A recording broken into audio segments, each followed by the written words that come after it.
كان ناظم الغزالي يقعد عندي بالقهوة. سيد جبور النجار الله يرحمه يدرس دائما بالكلمات الذي يحكي بهن. سيد جبور النجار درس حضيري وناظم. سيد جبور النجار شاعر أديب، درس ناظم كثير، كل هواية يقعدون عندي بالقهوة دائما. سيد جبوري له كلمات عندي.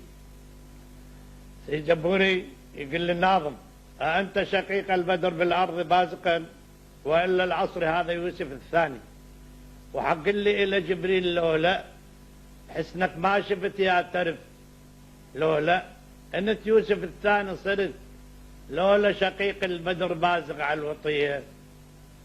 الله يرحمه ناظم الغزالي دائما قعدت عندي بالقهوة، وناظم